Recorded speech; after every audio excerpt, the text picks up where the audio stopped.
kok kematian semakin lama semakin tinggi nih habis pasiennya dilakukan operasi. Ternyata ditemukan bahwa ada mikroorganismnya. Kemudian kita kasih crepidin. Kenapa kasih crep? Karena membantu mengurangin si kelenjarnya ini ya biar tidak semakin lama semakin membesar.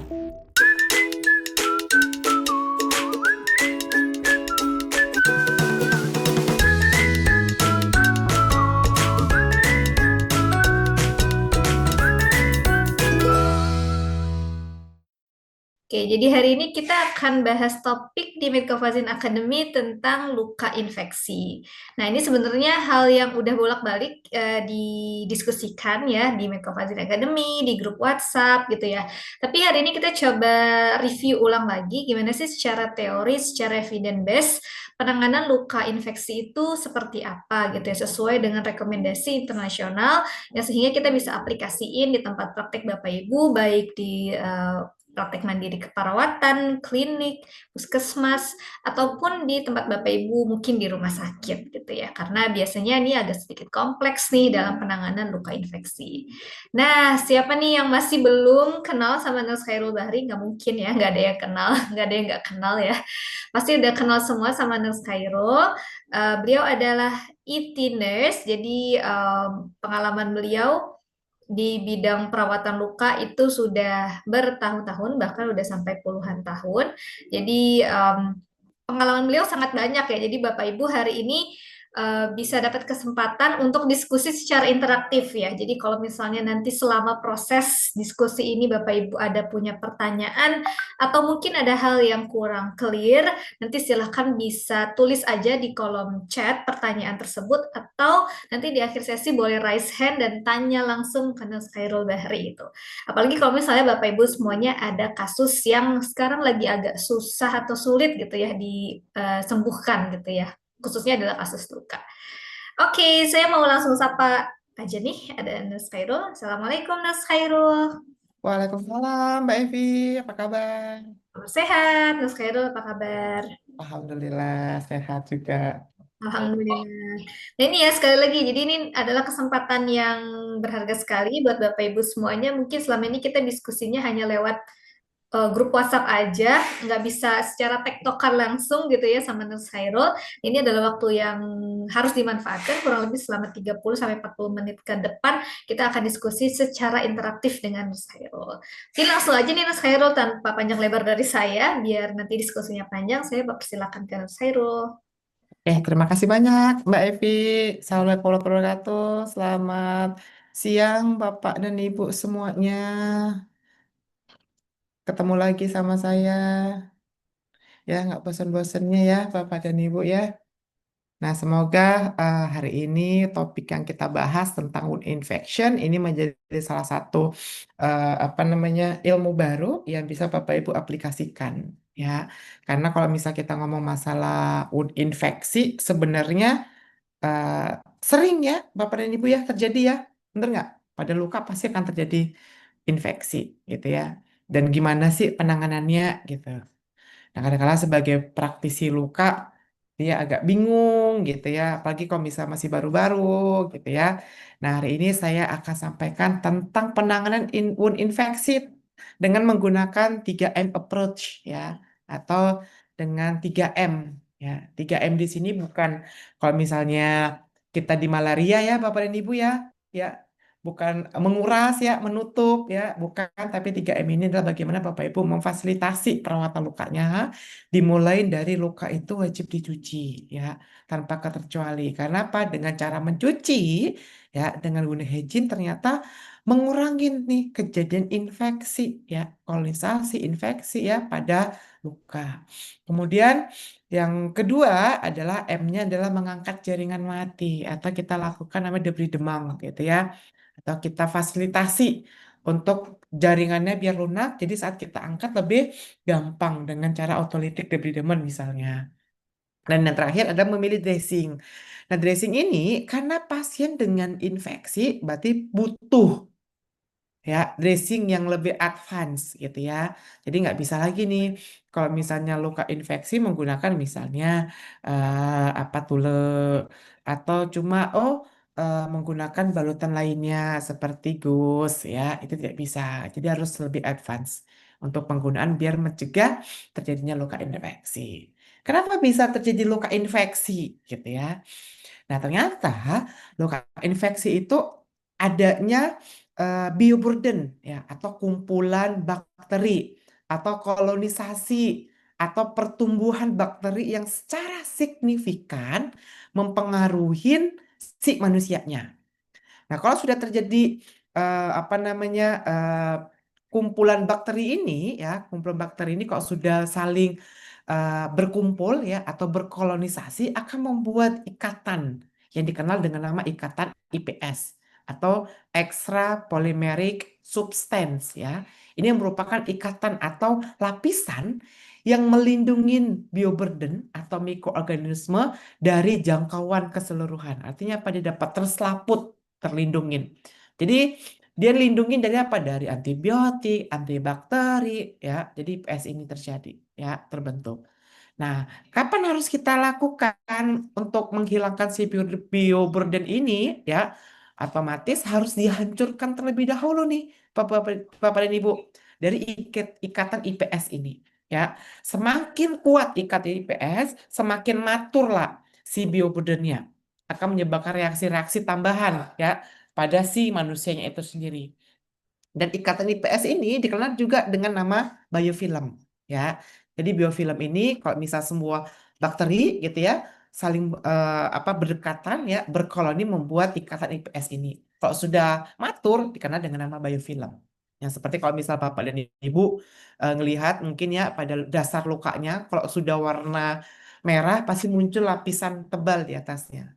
Nah, IPS ini tidak hanya terjadi pada lapisan atau warna dasar luka yang merah. Namun pada jaringan SLAV ya itu juga terjadi ikat IPS, namun tidak kasat mata gitu ya. Kalau misalnya kita lihat secara apa namanya secara apa namanya mata telanjang itu Bapak Ibu. Dan ini terjadi tidak hanya pada pasien atau pada luka kronis ya, tapi luka akut juga pasti akan terjadi. Dan paling banyak ya, lebih dari 90% itu terjadi pada luka kronis pembentukan biofilm ini. Nah, baik pada apa gram positif atau gram negatif ya, itu juga terjadi pembentukan si biofilm ini sendiri. Nah, gimana pembentukannya? Nah, ini sebuah ilustrasi ya, Bapak dan Ibu. Ini bawahnya ini adalah wound bed atau dasar lukanya ya. Yang di atas ini adalah si bakterinya atau mikroorganismenya. Begitu punya pasiennya sudah luka, bakteri akan tumbuh ya. Ya, bakteri akan tumbuh secara normal. Namun, untuk tahapan pertama belum terjadi reaksi terhadap manusianya atau dikenal nama lukanya kontaminasi. Ya, kemudian setelah lukanya kontaminasi berubah menjadi kolon ya, berkolonisasi si bakterinya. Sudah mulai bertumbuh secara signifikan. Namun belum terbentuk namanya belum reaksi terhadap si manusianya. Tapi sudah mulai terbentuk nih ikatan IPS-nya ini secara perlahan ya. Karena si bakterinya sudah mulai berkolonisasi. Ya. Kemudian setelah berkolonisasi tidak ditangani dengan baik, otomatis si mikroorganisme ya bioburden ini ya, biofilm ini ketemu ya dengan kolon-kolon lagi dari mikroorganismenya, dari bioburdennya, membentuklah suatu kolonisasi yang besar ya atau dikenal dengan nama local infection ya, baru muncul terhadap reaksi terhadap si manusianya. Ditandai dengan apa? Tanda-tanda lokal infeksi. Contohnya ada radang gitu ya, Bapak dan Ibu ya. Kalau misalnya pada luka kronis muncul eksudatif sudah berubah menjadi purulen ya. Kemudian eksudatnya semakin lama bertambah. Kemudian kalau misal pada dasar luka muncul namanya fragile pada epitelisasinya atau muncul namanya hipergranulasi yaitu pada lokal infeksi. Semakin lama bertumbuh si bioburdennya otomatis akan berpengaruh terhadap si manusianya atau si hostnya gitu ya. Tanda-tandanya dengan apa? Semakin panjangnya si inflamasi terutama pada fase si eh, infeksinya berubah menjadi spreading infeksi bahkan sampai systemic infeksi. Dan bioburdennya terus-menerus nih jadi matur ya. atau matang, sudah matang dia akan apa menghancurkan sporanya atau menyebarkan sporanya gitu ya, mikroorganismnya membentuk koloni-koloni lainnya. Dan ini sering terjadi pada pasien luka kronis maupun luka akut. Dan kondisi ini terus terjadi dalam waktu 2 sampai 4 hari. Ya, bayangkan Bapak dan Ibu, kalau misal lukanya dibiarkan saja, cuma dicuci misalnya ya, disiram-siram saja, ini nggak akan lepas ikatan si IPS-nya ini atau extra polymeric substance-nya.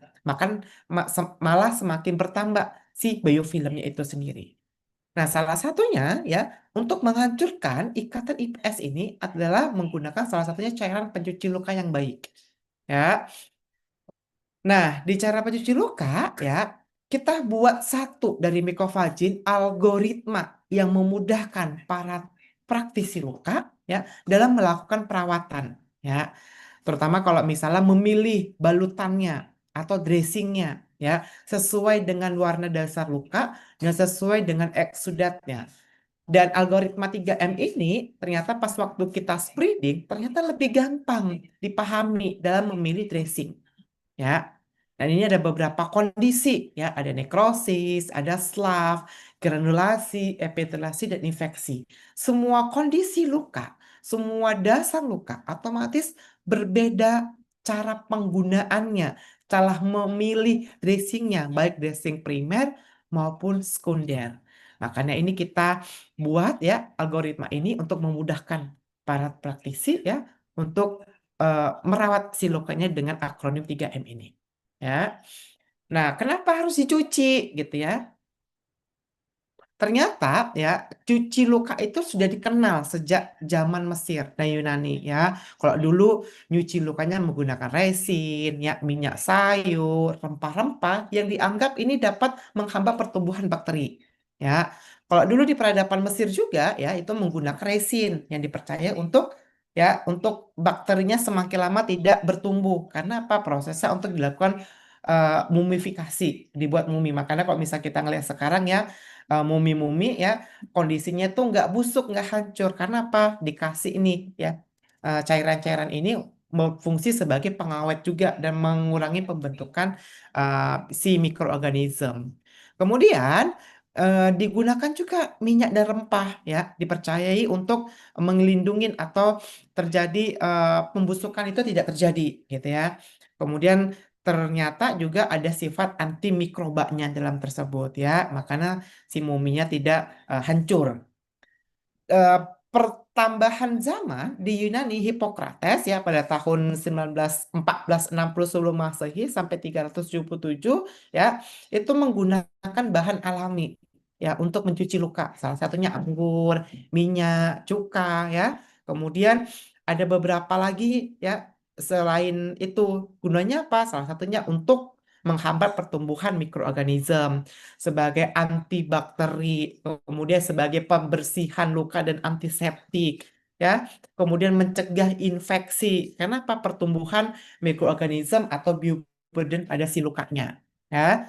Kemudian selain si Hippocrates ya pada zaman Yunani dan Romawi, kalau misal Bapak Ibu kenal namanya Joseph Lister, ya itu bapak antiseptik ya ini ilmuwan pertama ya untuk mengenalkan antiseptik. Lister menggunakan atau asam karbol ya sebagai antiseptik saat melakukan sterilisasi ruangan ya atau saat melakukan operasi atau pembedahan ya. Karena apa? Dia melihat si Lister ini bahwa kok kematian semakin lama semakin tinggi nih habis pasiennya dilakukan operasi. Ternyata ditemukan bahwa ada mikroorganismenya atau bakterinya ya. Bahkan dari konsep itu Slicer buatlah satu antiseptik yang dapat mengurangi kejadian luka infeksi ya dengan pengenceran sekitar 1:1000 ya. Kemudian semakin banyak dia menggunakan si phenol ini, lukanya bukan semakin bagus, malah semakin buruk. Ternyata diteliti lagi nih, ternyata semakin terlalu banyak menyemprotkan fenol akan bersifat karsinogenik ya terhadap si manusianya maupun si mikroorganismenya. Maka dari itu, dirubahlah konsepnya sekarang ya, menggunakan antiseptik yang ramah terhadap si jaringannya agar tidak terjadi genik ya pada si jaringan tersebut. Kenapa? Ternyata yang wajib untuk antiseptik adalah yang mengandung antimikroba dan yang mempunyai spektrum yang luas ya. Jadi spektrum yang luas di sini dikatakan bahwa dia dapat membunuh bakteri negatif, positif, ya, fungi dan virus. Kemudian dia dapat mempenetrasi atau menghancurkan si ikatan IPS itu dari si biofilmnya itu sendiri, ya. Kemudian yang paling penting kalau misalnya tadi si fenol si Lister menggunakan si fenol dapat menyebabkan toksik dan karsinogenik dan ternyata ya antiseptik sekarang tidak boleh ini ya tidak boleh menjadi toksik atau karsinogenik atau terjadi mutagenik pada saat digunakan. Yang paling penting adalah aman ya, tidak apa namanya, tidak menyebabkan resistensi ya saat kita menggunakan si antiseptik tersebut ya. Kenapa? Ternyata luka itu wajib dicuci ya. Cucinya gimana? Nyucinya mulai dari yang pertama ya, kemudian dilakukan pengangkatan jaringan, kemudian dilakukan cuci lagi sebelum lukanya dibalut. Ternyata cuci 2 kali ini membantu mengurangi si mikroorganisme ya lebih baik dibandingkan hanya nyuci dengan sekali ya. Dan ini dilakukan secara repetitif, regular, dan frekuensi ya. Artinya apa? Untuk mencegah pembentukan si biofilm. Dan karena kalau misal kita lagi sibuk ngangkat jaringan mati gitu ya, sibuk debris-demen, pasti apa terpapar dengan udara sekitar ya. Kemudian kalau misalnya kita nggak pakai masker, nggak tahu kita airborne mungkin bisa aja nempel di dasar lukanya, maka dari itu dilakukan pencucian ulang lah. Nah, cucinya ya, untuk yang awal Bapak Ibu bisa menggunakan yang pertama ya di sini ya, cucinya ya bisa menggunakan antiseptik yang mengandung antimikroba ya atau normal sahlin ya.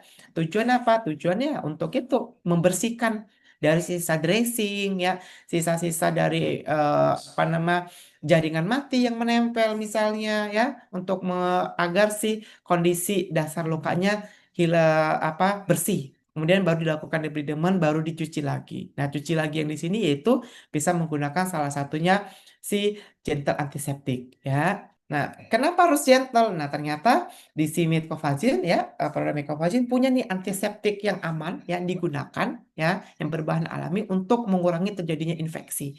Dan kita sudah neliti nih saat kita gunakan pada bakteri ya, negatif, positif ya, kemudian ada fungi juga.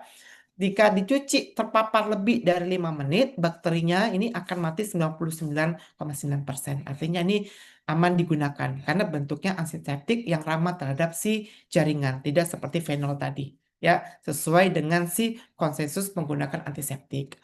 Nah, ini kita lihat penelitiannya ya, bahwa ternyata setelah kita buat binding bakteri ya, dikasih satu normal sahlin, kemudian kita kasih satu cairan antiseptiknya tadi, si sabun tadi, ternyata setelah berada di bakterinya lebih luas spektrumnya ya, ukurannya. Ini kita lihat nih ukuran ini, nah ini lebih spektrumnya lebih luas untuk menghalau si bakterinya dibandingkan menggunakan normal sahlin ya.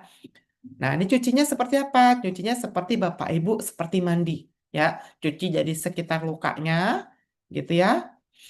Kemudian baru cuci di lukanya. Dan saat cuci juga warna dasar luka yang hitam dan kuning juga kita bisa menggunakan kasa untuk apa? Untuk membantu kita lakukan mechanical debridement ya, atau ada cairan luka ya yang terjebak di dalam rongga-rongga atau di dalam tunneling itu juga membantu ya memecahkan kantong nanaknya saat kita lakukan cuci luka dengan cara dimasas secara gentle ya, seperti kita mandi ya Bapak dan Ibu ya. Kalau kita mandi kan kita pakai sabun, pakai shampoo, sama seperti luka ya, jadi nyucinya seperti itu. Jadi nyucinya nggak apa namanya, nyucinya nggak hanya disiram dengan air saja gitu ya, dikucur-kucur enggak, tapi seperti kita mandi ya. Di M kedua yaitu mengangkat jaringan mati ya. Maka jaringan mati ini kalau misal Bapak Ibu yang sudah pelatihan banyak sekali caranya buat mengangkat jaringan mati ya. Bisa menggunakan mekanikal, otolitik, enzim dan sebagainya. Dan ini saya kasih satu ya bentuk otolitik debridement yang bisa Bapak Ibu gunakan saat mengangkat si jaringan mati ya. Nih pasiennya dengan luka infeksi ya sampai spreading infeksi ya.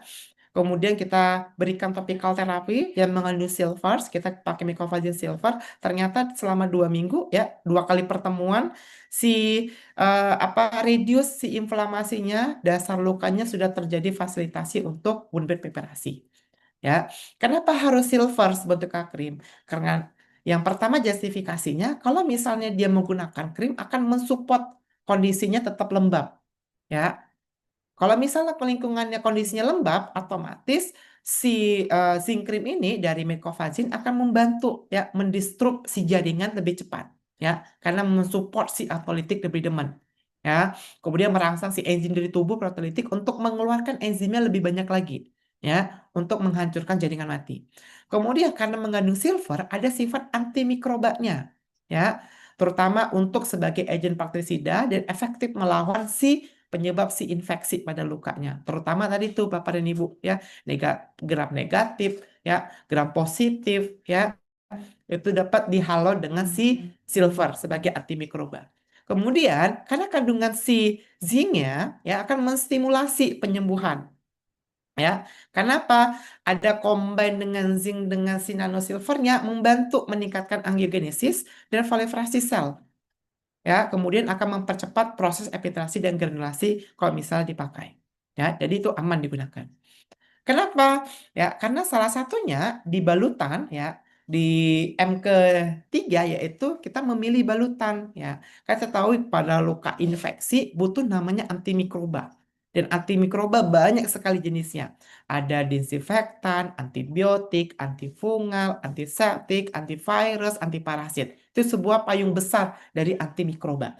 Ya, kalau dulu mungkin kita menggunakan antimikrobanya menggunakan apa namanya antibiotik ya ya kalau dulu ya dulu si Fleming ya pada tahun 1926 menggunakan penicillin ini sebagai antimikroba ya dipakai secara apa namanya topikal atau disiram proses itu ya pada tahun 2020 2014 WHO mengasih tahu nih bahwa tidak boleh nih disarankan lagi ya menggunakan antibiotik secara berlebihan terutama untuk merawat luka akan terjadi resistensi terhadap si manusianya. Makanya muncul namanya antimikroba atau antimikrobial salah satunya menggunakan silver, muncul silver atau jenis antimikroba lainnya yang berfungsi untuk menghalau si bakteri mulai dari surface-nya atau dasar lukanya. Ya, kalau misalnya sudah terjadi infeksi secara sistemik baru menggunakan antibiotik secara sistemik. Jadi kalau untuk lokalisasi jadi bisa menggunakan bentuknya topikal terapi ya untuk membantu menghalau atau membunuh si bakterinya ya. Oke, kenapa harus nano lagi ya? Karena bahannya ada nanonya nih. Ternyata penelitian mengatakan bahwa teknologi menggunakan nano ya dan bahan aktifnya dari silver, dia hasilnya meningkatkan regenerasi jaringan. Kemudian partikel nanonya dari si silvernya berinteraksi dengan membran sel dan langsung mendistribusi yang menghancurkan si halo si mikroorganisme tadi.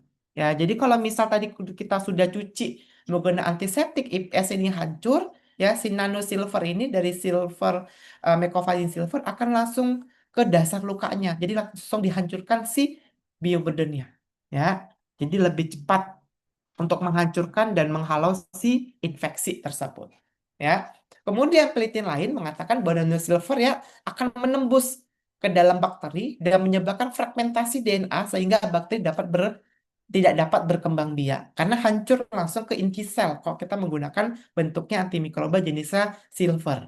Tapi kalau kita menggunakan antimikroba jenis yang lain dia dapat mengurangin ya dengan cara dikurangkan terlebih dahulu ya dibuat mabuk kemudian terakhir mati. Tapi kalau silver dia langsung ke DNA-nya jadi langsung mati.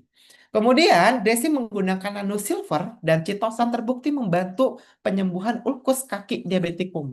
Ya, kemudian mengurangi kebutuhan depridemen. Kenapa? Otolitiknya lebih maksimal dan mencegah terjadi amputasi. Ya. Kemudian penggunaan silver ya bentuk polisakarida dalam dressing meningkatkan penyembuhan luka dan menekan infeksi bakteri.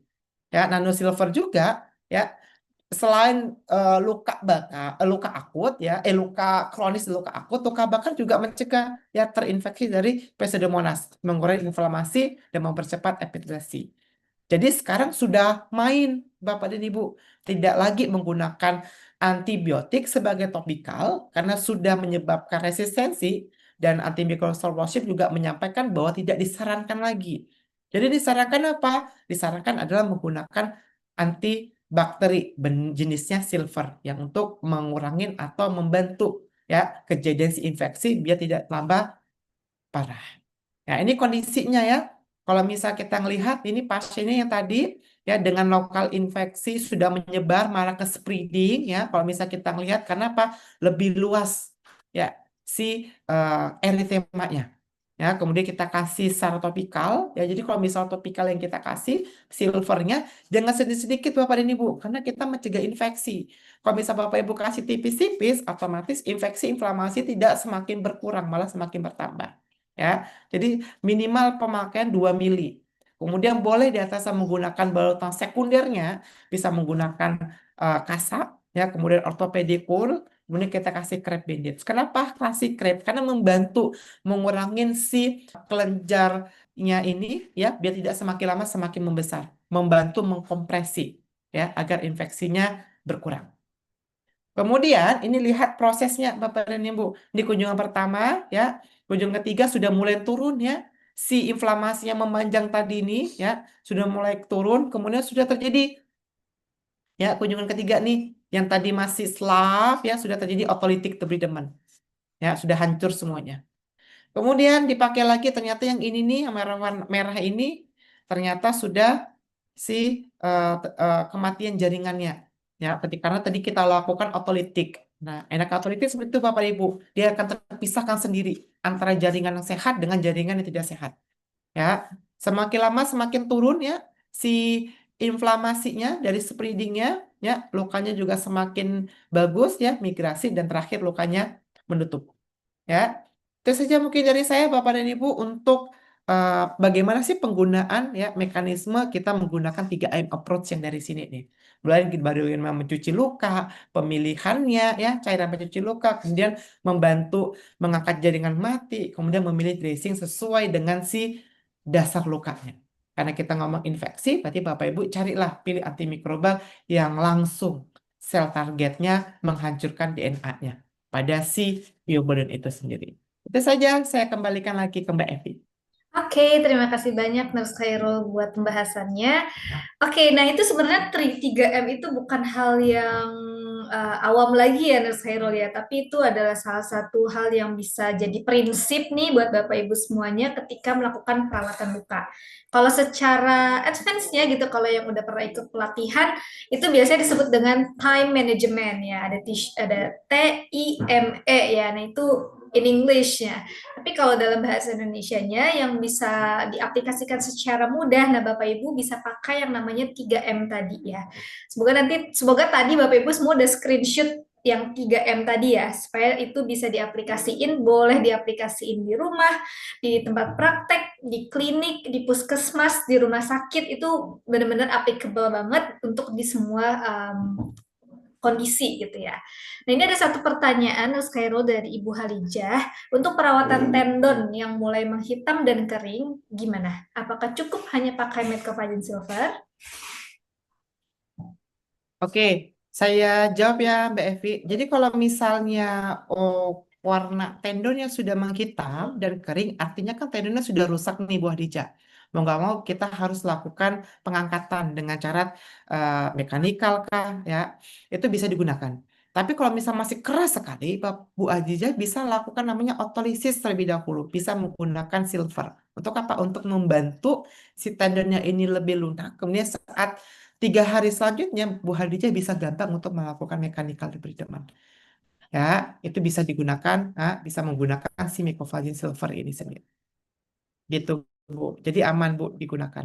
Karena tendonnya sudah rusak nih. Tapi kalau misal tendonnya masih kuat, ya, warnanya masih eh, eh, putih, ya, kemudian mengkilat, masih kuat tensilnya, otomatis jangan terlalu banyak dilakukan osolitik, ya, karena akan menyebabkan nanti si tendonnya cepat hancur. Gitu. Oke, semoga Kalau tadi sudah ya Bu Halijah. Pertanyaan kedua dari Bu Solimah, dari Puskesmas Borobudur ya Bu ya. Untuk tendon yang sudah menguning, apakah tetap di debridement? Kuningnya seperti apa, Bu? Kuning kehitaman atau kuning normal ya? Kalau tendon kan kuning normal seperti kuning gading gitu ya. Kemudian kuat dia masihan. Jadi pas waktu dipencet sama apa pinset itu nggak terurai gitu. Tapi kalau misalnya sudah mulai terurai, Bapak Ibu bisa langsung untuk ngangkat si tendonnya dengan cara apa? Jangan langsung diputus. Ya, biasanya kita langsung diputus ya, tapi kita kikis mulai dari atas. Nah, misalnya tendon nih, Bapak dan Ibu. Bapak Ibu kikis dari atasnya. Ya, caranya seperti itu. Jepit pakai bisurinya, pakai pinset atau forcepnya yang yang terurai itu yang diambil. Gitu, Bapak dan Ibu. Jadi kalau misalnya tendonnya sudah rusak, warnanya kuning kehitaman atau kuning kecoklatan, ya, itu boleh dilakukan pengangkatan, tapi dengan cara dikikis, bukan langsung dipotong. Kalau dipotong tiba-tiba nanti pasiennya drop foot, susah untuk mengendalikan. Ya, jadi secara perlahan, tekniknya dikikis. Oke, ini kita boleh nih nanti ya ngebahas langsung mungkin ada workshop sedikit gitu ya, soal gimana sih cara untuk melisiskan, menghilangkan ya tendon yang memang sudah tidak bisa dipertahankan ya Nurse Hairul ya, supaya bisa terbayang ya prosesnya gimana, cara ngikisnya gimana, karena ternyata mungkin sebagian yang rusak tidak artinya adalah semuanya harus dihilangkan ya Nurse Hairul ya, tapi mungkin masih bisa ada yang bisa dipertahankan gitu ya. Iya, benar Pak Evi. Oke, semoga bisa menjawab ya Bu Solimah. Sudah cukup Bu Solimah?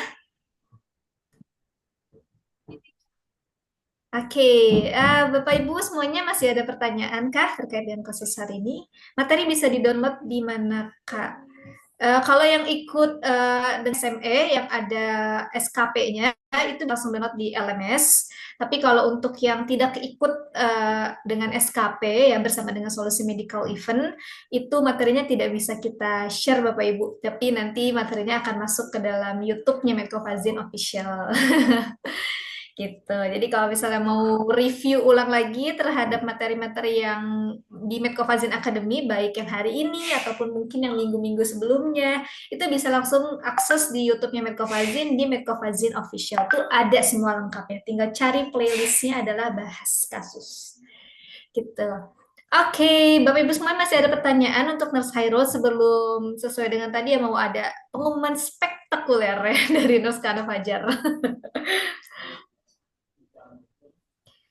Cukup ya Bapak Ibu ya, hari ini jelas sekali materi dari Nurse Hairul, kita diberikan review ulang lagi ya soal gimana sih kita melakukan perawatan luka untuk mengalami infeksi gitu ya. Karena itu penting banget meskipun Bapak Ibu sudah sangat sering gitu ya melakukan perawatan luka pada pasien gitu, kadang-kadang kita tetap perlu untuk review ulang lagi sesuai dengan teori, sesuai dengan literatur, dan juga sesuai dengan evidence base.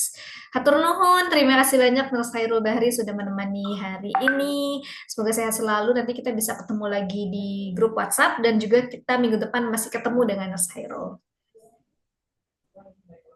Sampai ketemu lagi Bapak dan Ibu minggu depan. Ditunggu kasusnya di grup WhatsApp Mekovazin Akademik, jadi lebih intens. Nanti kalau misalnya yang apa namanya kurang paham, kasusnya banyak, tinggal di-share di sana kan kita bahas secara tuntas, Bapak dan Ibu. Hatur nuhun, terima kasih.